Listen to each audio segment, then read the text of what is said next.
This is Cerebral Cinema. Movies of the mind. Who knows what evil lurks in the hearts of men? The shadow knows. Once again, your neighborhood blue coal dealer brings you the thrilling adventures of the shadow. The hard and relentless fight of one man against the forces of evil. These dramatizations are designed to demonstrate forcibly to old and young alike that crime does not pay. No need to worry about heat this winter. Blue coal dealers everywhere are delivering anthracite as fast as wartime transportation facilities will permit. There'll be some coal in every bin, enough for immediate needs. That's the goal of your friendly blue coal dealer. You can help him by being patient and cooperative, by permitting your dealer to deliver just the amount of coal that you require for immediate comfort. Don't insist that a full winter's supply be delivered at once. There's enough coal to go around. But at present, the supply must be equally shared by everyone.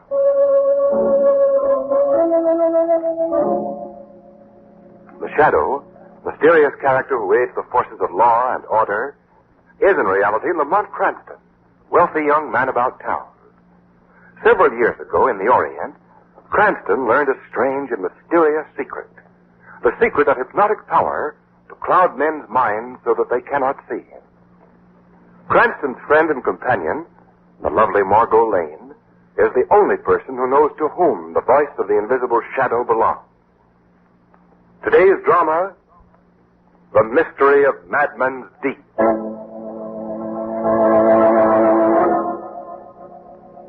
Far, far down in the icy waters of the sea lay the end of a quest for a secret by which men might make the dead live again.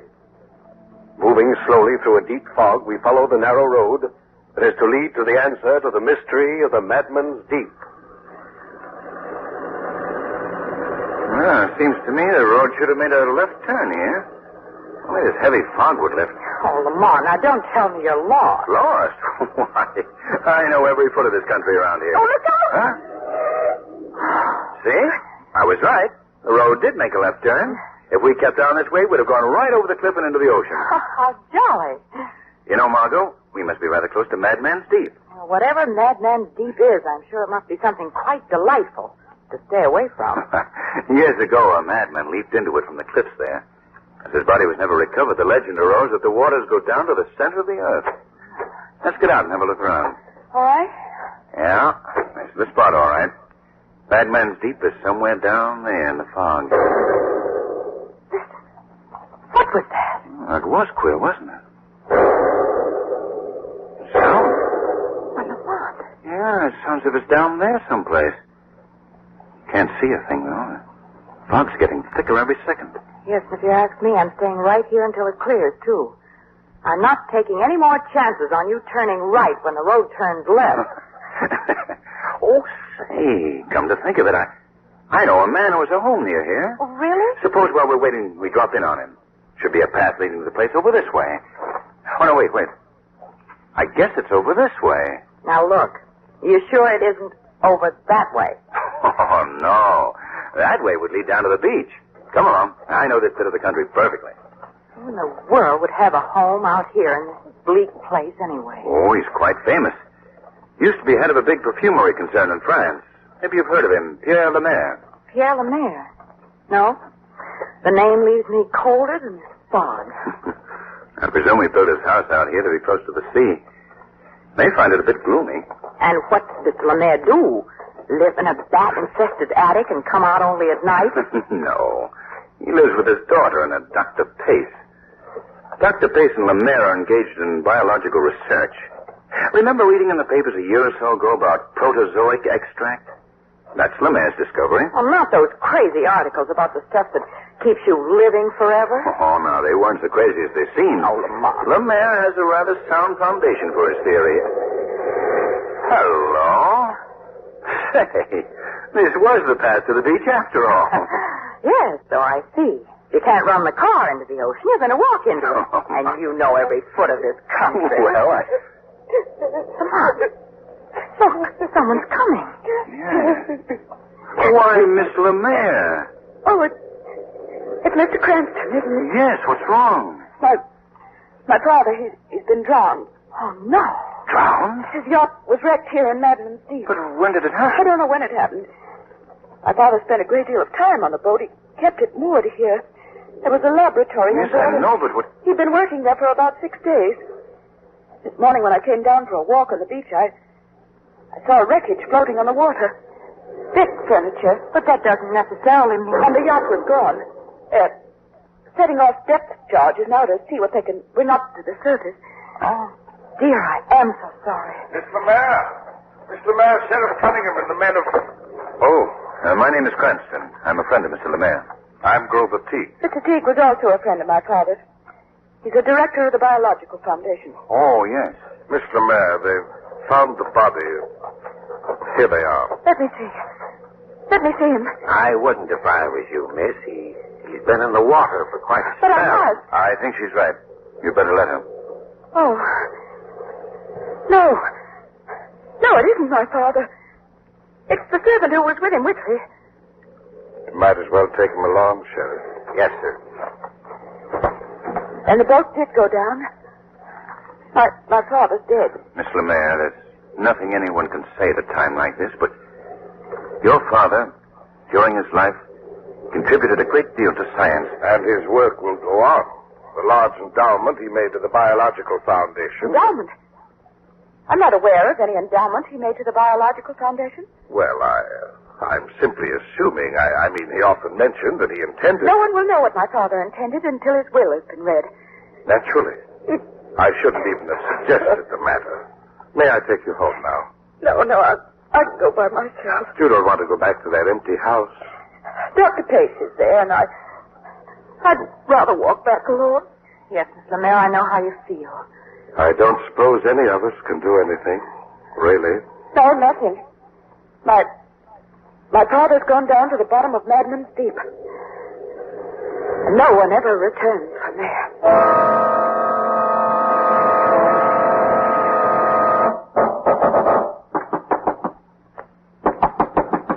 Who is it? Sky, Dr. Pace, Judith. Oh, you're back. What happened? They found Whitley's body, that's all. And Mr. Lemaire? They never found him. Why are you so interested, anyway? If the wreck didn't occur too long ago, there might still be a chance of saving him. Don't talk like a fool. Mr. Lemaire is dead. So were those tadpoles when we injected the protozoic extract into them. But they're alive now. You can't overcome death. Science can overcome anything. But stupidity... Oh, I'm stupid, am I? Very. If your stuff's so good, why didn't it bring the guinea pig to life? We made a slight mistake with the guinea pig. We used the same solution that we used for the tadpoles. And tadpoles are cold-blooded animals. They live in water. The guinea pig turned into an underwater creature which couldn't live in the air. We didn't find it out until it had died. Too bad you didn't find that Mr. Lemaire could be turned into an underwater creature before his boat went down. However, I have corrected the solution. It'll work very nicely now. It'll even work with Mr. Lemaire. When they find him, I shall inject the solution into his heart. Oh, rubbish. I have the apparatus all set up in the laboratory, ready to begin the moment they bring his body home. The final test, the supreme test. The dead, made to live. Oh, you're insane. So was Lemaire. Spending all that money to scoop up stuff out of the ocean, trying to make an elixir of life out of it. Completely insane. Oh, don't worry about the money. He had plenty left. Not that you'll get any of it. Why, what do you mean? Who else would he leave it to? I'm his daughter. Are you indeed, Miss Dawson? Dawson? You recognize your own name, don't you? In case you've forgotten your family history, your real father's name was Henri Velson. My father... After he died, your mother married Mr. Lemaire. At that time, you were 5 years old. Pierre Lemaire adopted me. Oh, yes? When? When I was a little girl, in Paris. How odd. Because I looked into your adoption records. There aren't any. Why, you... So all these years you put in scheming to get your fingers on Lemaire's fortune have come to nothing. I'd like to kill you for this. Yes? And I would. Except I can think of something better. Yes, much better. Wait. Where are you going? Come out of that laboratory. So all the years I've spent here have been wasted, have they? Get out of this laboratory. No, so have all the years you've spent here. So have all your crazy experiments. Let that equipment alone. There'll be nothing but broken glass, spilled chemicals. Don't, for the love of... Bring the dead to life, please. Now. Protozoic extract. Spilled. Destroyed. No doubt you think you'll get his money. Well, we'll see. We'll see.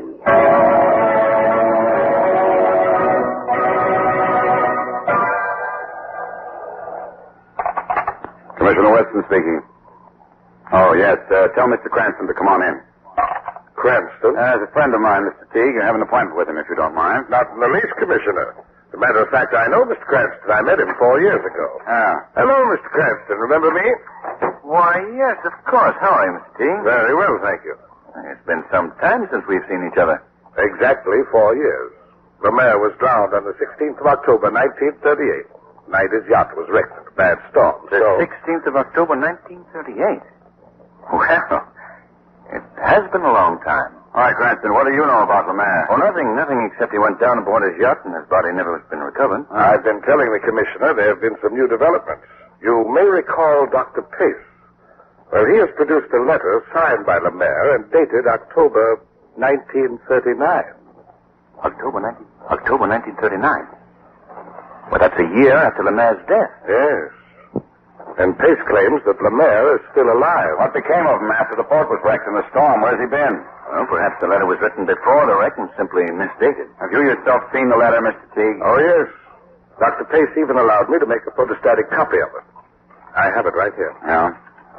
October 10th, 1939, my dear Dr. Pace. I'm feeling somewhat better now, although the wreck was a dreadful experience. Why, he mentions this wreck. Yes. So you see, the letter couldn't have been written before the wreck and misdated. Oh, pardon me, Commissioner. I'm leaving for France in a few days. Whatever is left of my fortune is yours to proceed with our experiments. That is an obvious forgery. Pace is trying to get hold of Lemaire's estate. Who inherited Lemaire's estate, anyway? No one as yet. As his body was never found, the will won't be read until the court declares Lemaire legally dead. But his only direct heir is his daughter. However, I'm not interested in the will. No, Cranston. Mr. Teague is a trustee of the Biological Institute. Lemaire was an officer, and some of the Institute's funds are tied up with his estate. And I'm trying to find some way of getting them released. If we can prove that Lemaire really drowned... Of course he was drowned. I'm not so sure he was drowned. Well, that stands to reason. Well, I'll settle the question. I'll send a diver down into Madman's Deep. Good, Commissioner, but the first thing I'd do would be to have a talk with this Dr. Pace. He might prove interesting.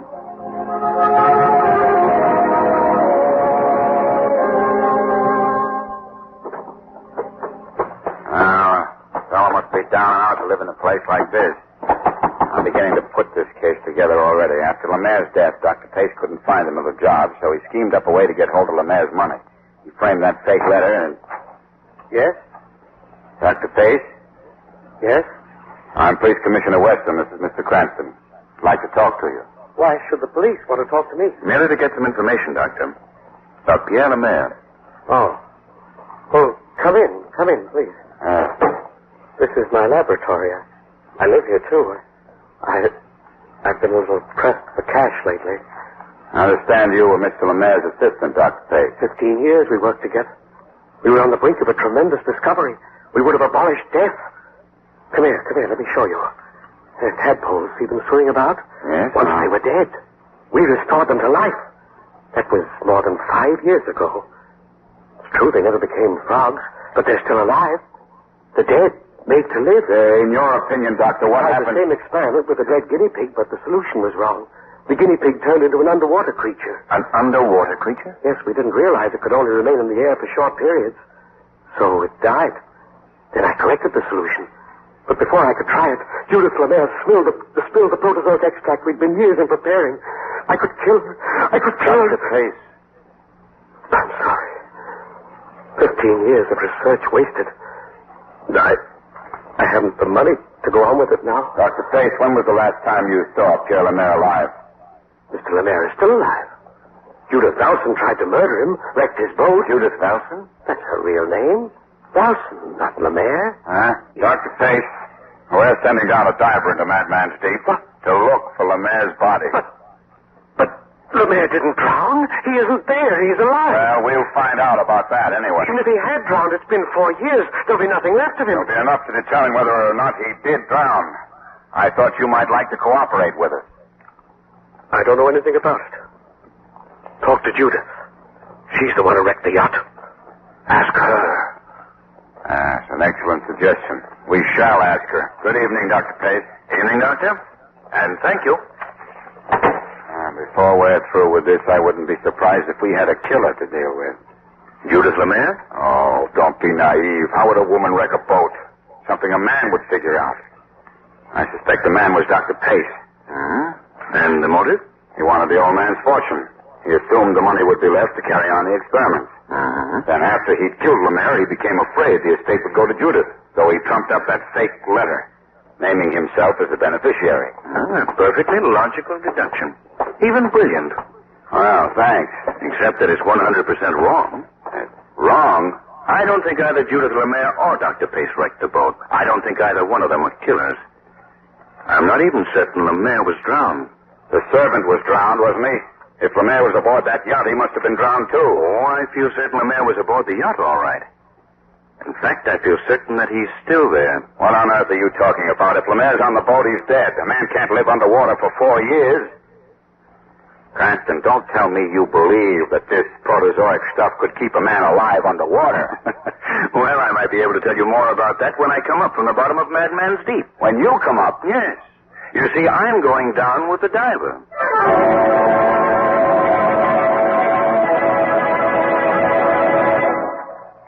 In just a moment, we'll return to the shadow. But right now, here are some answers to the letters that so many of you have sent John Barclay. Mr. Barclay, here's a question asked by many people. I have an 8-room house and only 2 tons of anthracite in my bin. My dealer has assured me that this is ample for immediate requirements. How long can I expect this coal to last under normal weather conditions? The answer to that question, Ken, is that in the average 8-room house with normal construction, a ton of coal should last from 4 to 5 weeks. And by sharing equally, everyone can be comfortably warm this winter.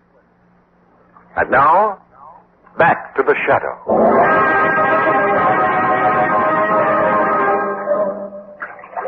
Sure, I've been diving for 7 years, Mr. Cranston. This job will be a cinch. And you don't feel we'll have any trouble finding her? We'll find what's left of her, and what's left of Mr. Lemaire. But after 4 years, it won't be much. You all ready? Yep. There's a telephone in your diving helmet, so you and me can talk back and forth to each other, and the pump crew here. Fine. Well, let's get going. Okay, Jerry. You can fasten on our headgear. Right. We're going down.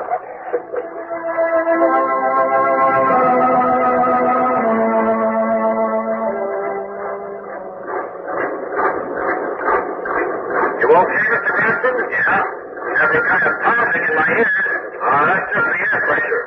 A little while, you won't even notice it. Better switch on your flash. Right. I'll go ahead and you follow along. But don't get too close to me or our lines might foul. Mr. Cranston, yes? Swing the beam of your light over to the left. See anything? Yes, I see something. Sort of a dark shade. Might be a rock. Anyhow, we'll have a look. Come on. And take it easy. I won't be moving any too rapidly in this outfit. Mr. Cranston, it's her. It's the boat. Look. She went straight down. Hardly any risk to her at all. Hello up there. Hello? We found her. She's stood out quite a bit in the mud. Almost up to her neck. Watch the lines. We're going aboard. Okay. Mind your step, Mr. Cranston. Timbers in this deck are pretty nearly rotted away. Not much left of the old top. Won't be anything left of the man. Skeleton, maybe. Mr. Cranston, yes? Flash your light through the cabin window here while I see if I can... Great Scott, look! Up there! It's Lemaire, the good head. Look at it. He's alive. Hello down there. What's happened? Lemaire is in the cabin sitting in a chair. Another skeleton is seemingly alive and perfectly healthy. The flesh looks smooth and firm. The eyes are open. He seems to be active. He's moving. He's coming down the window. Get down. Let's go. Be careful. You're tied to the line. He's moving. He's got a torch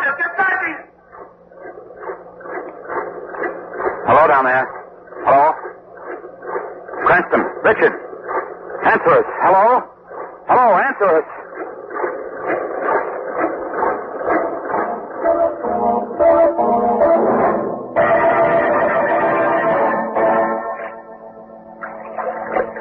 Hurry up there. Please hurry. All right, you guys, get that helmet off. Yes, for heaven's sake. Here, let me. Cranston. Oh, Lamar, you all right? Yes.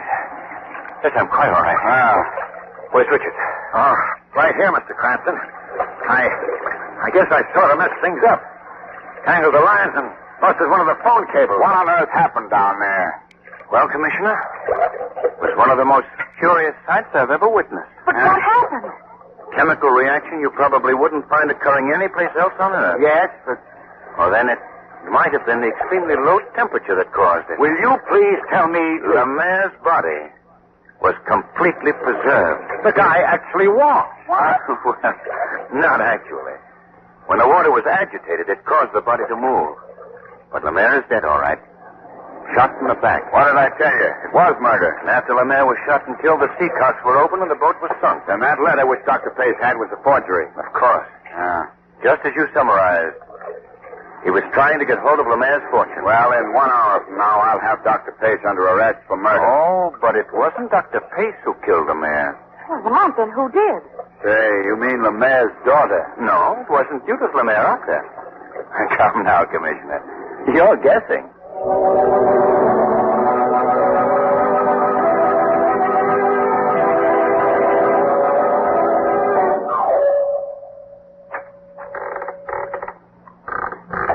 Who's there? What? I'm certain I saw that door open. No one. Well, Teague. What? Why did you kill Pierre Lemaire? I must be losing my senses. Got to get a grip on myself. Seen the thing through this far. I must go to pieces now. Why did you kill him? That voice again. Who are you? Where are you? I am the shadow. I'm right here. You can't see me because I've clouded your mind. Why did you kill Pierre Lemaire? I didn't kill him. You went aboard his yacht at night. On the deck you encountered Lemaire's servant. No. You killed him, knocked him overboard. No. Then through the cabin window you shot Lemaire. I didn't. It's a lie. And after that you opened the Seacocks. Oh. Why did you do it? And after Madman's deep had guarded your secret so carefully, why did you want a diver sent down? I won't answer you. You'll answer now or you'll hear my voice talking to you the rest of your life. No. In the quiet of your room. When you mingle with crowds, when you turn out your lights to sleep. No. You'll never know any rest, any peace. No. You'll never escape me. Wherever you go, you'll hear me. You'll always hear me. Wait, I'll answer. Yes, I did kill Lemaire. And his servant, too. Why? Because Lemaire had agreed to will me his fortune. All of it. Will it to you? Yes, I'm a trustee of the Biological Institute. I promised him I'd use the money only for research. But you had other plans, is that it? Not at first. I intended to carry out his wishes. I swear I did. And then I began thinking all that money could be mine. I could take it for my own and no one would be the wiser. Go on. Don't be half crazy. I couldn't wait for him to die a natural death. So you killed him? Yes. Expected to get the money right away. Then this fool, Dr. Pace, produced that letter. I was afraid he'd make the court believe Lemaire was still alive. Afraid it would be years and years before the will was opened and the money turned over to me. And that's why you wanted to establish Lemaire's death? It was the only way I could get the money. I took a chance. I thought that in 4 years all traces of the crime would be obliterated.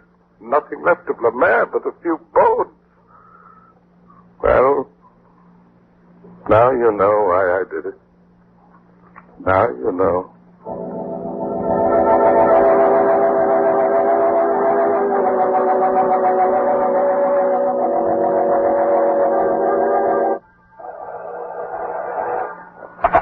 Hello. Yes, this is Commissioner Weston's office. The gentleman of the press model. Uh-oh. Well, I'm afraid you'll have to talk to Commissioner Weston about the Lemaire case. He solved it personally. Yeah, you're quite welcome. Bye. So he solved the case personally. Well, except for a few details. Oh, of course, he did make a slight mistake in suspecting Dr. Pace and Judith Lemaire, but... Totally overlooked Mr. Teague. Lamont, what made you suspect him? Well, Margot, Teague tripped himself up in several ways. He said Lemaire's yacht was wrecked on the evening of October 16th, 1938. Well? And yet Judith Lemaire, who discovered the wreck, didn't know herself when it had happened. Lemaire had been away from home aboard the yacht for 6 days. But I don't see... Well, the boat might have gone down any one of those 6 days, Margot. How would Teague have known which one? Yet he gave the exact date. Oh, why, say. He mentioned October 16th because it was indelibly written in his mind. It was the night he killed Pierre Lemaire. And even though no one even thought at the time of accusing him, his own feeling of guilt prompted him to manufacture an alibi. An alibi? Yes. He told Commissioner Weston a bad storm had wrecked the boat. Well, I checked back through the weather reports, and in that vicinity, during the week of October 16th, there were no bad storms.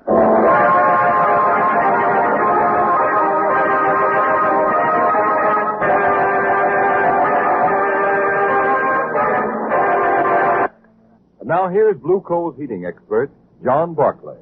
Thank you, Ken Roberts. This afternoon I have a hint for you ladies, and you'll find it very useful, I'm sure. You know how many colds your family suffers during the winter and early spring. But perhaps you don't realize how many of those colds are caused by the hot, dry air of an overheated house. That kind of heat, in addition to absorbing the natural moisture we need in the air, also dries out and damages furniture. Yet it's an extremely simple matter to remedy this condition and provide your home with the right amount of moisture. Just get one of those long, narrow hot water pans which attach right onto the backs of the radiators.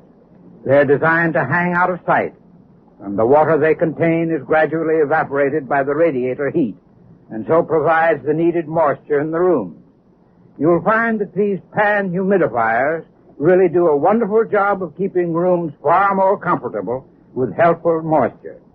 And in this way, they reduce the chance of catching or spreading colds and illness. And friends, remember this. Your support of the great drive against infantile paralysis is urgently needed. So join the March of Dimes. Send your contributions to the White House, Washington, D.C., today.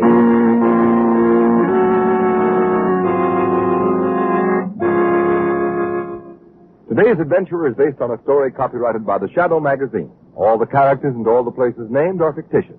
Any similarity to persons living or dead is purely coincidental. The Shadow magazine is now on sale at your local newsstand.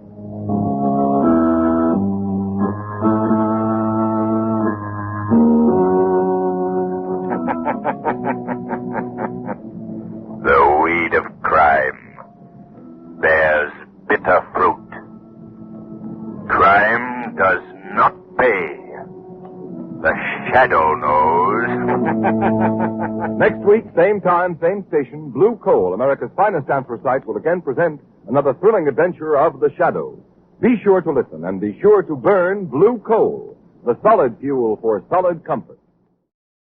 Cerebral Cinema hopes you have enjoyed this movie of the mind.